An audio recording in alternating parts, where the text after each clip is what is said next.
Hey, welcome to Cultivating Clarity. We're your hosts, Talei and Ximena, and this is where your journey to self-discovery and fulfillment begins.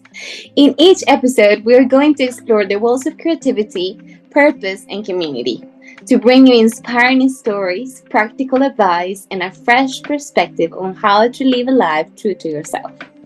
So let's get intentional, let's be vulnerable, but most importantly, let's have some fun along the way. The fullness of that authenticity to the surface and being fully yourself, regardless of what, others are going to think and if it's going to connect and all of those things. Like, what is it that's on my heart? Where do I want to share from? And what's the intention behind it? Mm-hmm. Is it to show up? Mm-hmm. Is it to do the thing that we're told we're supposed to do, we should be doing to make it in this world? We don't have to look around to define the standard. We have to look upwards and figure it out in relationship with Papa. And then go for it. And who cares, I feel like he has given us this grace to have, for like today, I have a whole day just to be in my father's business and I couldn't be happier. But I want to make the most of it, Yeah. It's so powerful. I love that so much. And I feel like that is such a big piece. It's such a big piece. I think it's a foundational piece. Yeah. And what a way to start 2024 with that sort of intention.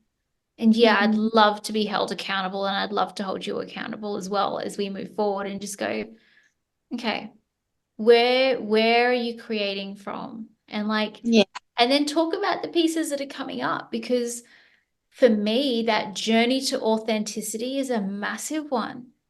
It's massive. And as I was reflecting over Christmas about that piece, how do I be the most authentic version of myself? I was thinking about all the times where I've shown up to somewhere, whether it's been work, church, friends, family, whatever the different scenarios are, and I bring a version of myself, not my full self, a version. And that version may be true. Like it's a true representation of who I am. But I'm aware that there have definitely been pieces that I've left out around who I am in these different situations, because I've thought, oh, well, if I bring this piece, or like if I bring my silly, goofy side in here, it won't be accepted. If I bring my deeply spiritual side in here, it won't be accepted.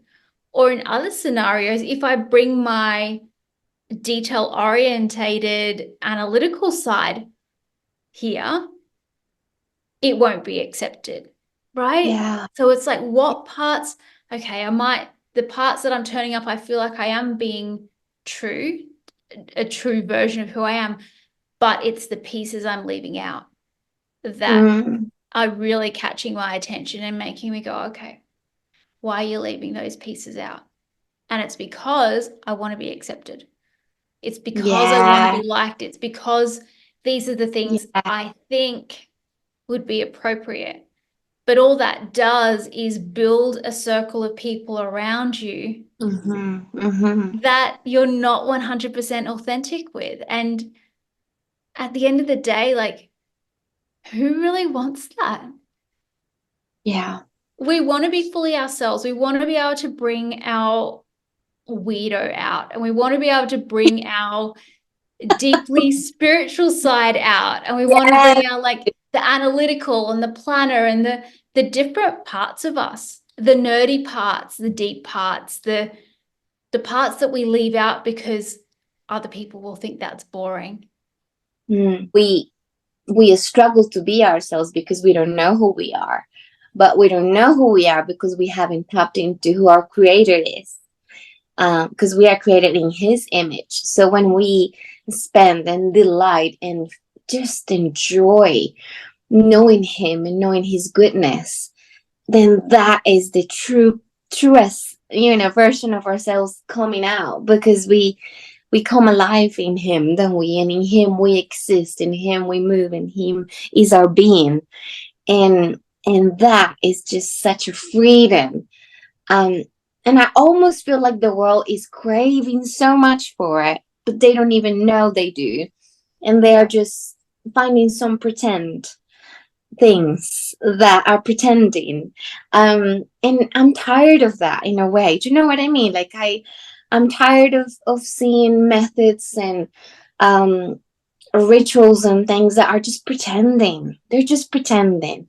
And when we know in reality we are truly full and whole, when we are in this beautiful relationship. And this is where I feel like, oh Lord, help us and give us the language so that we can communicate it in a way that is building a bridge and not a barrier, Yeah. because that is the piece of intentionality. I don't think it's the heart, and I think this is where we need to be very strong. It's not the heart, it's not the vision, it's the way that we communicate, because the heart and the vision is still to bring people closer to Jesus, to bring freedom, to bring wholeness, to bring, that fullness to them. Um, but it's just the way that we do it that is not gonna scare them away or push them away, but is gonna welcome them. But I feel like the end goal is not changing. The intention is not changing, and I feel like I need reminding of that. So if you could remind me, and I could remind you of, you know we are just sharing the love of Jesus, and we are his vessels, and he will fill us up today to the full, and we will overflow and operate in ways that are absolutely crazily amazing, because he is amazing, he is wonderful, and we can Yeah. just be one with him and have fun. Yeah. Yeah. There's so many pieces in that are so beautiful and so true. Um, and there's so many pieces in this conversation that need more discussion. And like you were saying, like it's the way that we communicate. And what was coming to mind was some conversations I've had over this Christmas. And it's been so cool. It's been difficult conversations. It's been hard conversations um, Mm-hmm. with different people. But I've loved them. I've loved these Yeah. conversations because I feel like we need them. I feel like we've lost the art of conversation. I feel like Mm. if someone doesn't agree with me, I feel like this is the general thing in society is if you don't agree with me, then you're against me. And Yes. that division is caused. And I'm like, no, you're powerful to disagree. Let's ask some other questions around like, what do you mean by that? Or how do you define that? And Mm-hmm. I was talking to someone about this concept of being a follower of Jesus, yet not being religious. And, those are concepts that everyone's going to have their own definition around, right? Yeah. Like, what does Yeah. that mean? And um, yeah, it was really good to have this conversation because the person I was speaking with, they were saying, well, how can you follow Jesus but not be religious? It's the same thing, right? Mm. That was their grid, and that's okay. And but I also realized that's how they saw me as someone who was religious because I'm a follower of Jesus, where I've Right. redefined some of those things, right? And yeah, I'm a follower of Jesus, but I'm not religious.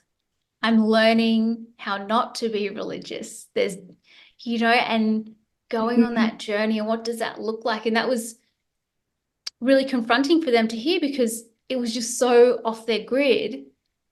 But it was also good for me to try and find the language. The language for. And also keep that connection open. Because these Yeah, discussions are beautiful and people they are are. powerful to disagree. Yeah, But that doesn't mean I have to be defined by their definitions. so true. And it doesn't mean, Because and when you, that's right. When you operate in that truth, so much more is communicated, not even through what you say, but just that moment of being there. And they will pick up on things they don't know they're picking up on. You know, they will pick up on that sense of peace and that sense of the presence of God. And that is not even your language. That is just his through you. And but it's only when we truly, when we can be in that place. I think the challenge is not to get out of that place. I think the challenge is to stay, with the vision clear, with our eyes fixed, like Peter, on Jesus, regardless what happens, just keep our eyes on him. And then people will catch up, they will eventually see and like, oh my goodness, like I was helping at the cafe, and the cafe at the moment is a bar. So I was helping on New Year's Eve, and I was just like, Lord, help me. Like, what am I even doing?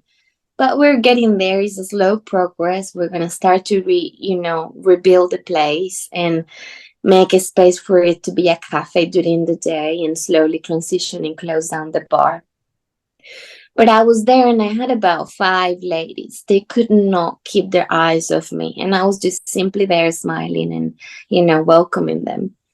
And they both came. There were 2 ladies that both came. They signed up for Spanish just because I told them that I was from Colombia and I was going to be doing some Spanish lessons. And they were like, we're signing up. I wasn't even telling them when we were going to start, nothing. I was just there. And then they kept coming back and saying, but we just want to chat to you. We just want to talk to you. And again, is the same principle, is that we are light. We are that aroma of Christ. We are that incense that is being burned when we choose to dwell in that place. And it's so attractive to people, and they don't even know. So it's hilarious. But yeah. it's good. Yeah. Thanks for joining us in this episode of Cultivating Clarity. We hope you found inspiration, a good laugh, or maybe a new perspective. Don't forget to subscribe to stay updated with our latest episodes, and share this podcast with a friend. Follow us on socials at Intentional Studios and the Freedom Collective for more fun and insights. Links are in the show notes. And if you have a topic that you would like us to cover, drop us a message or a comment. And until next time, keep cultivating your clarity. Remember to take a moment to appreciate the small joys in life. See you in the next episode. Ciao, ciao.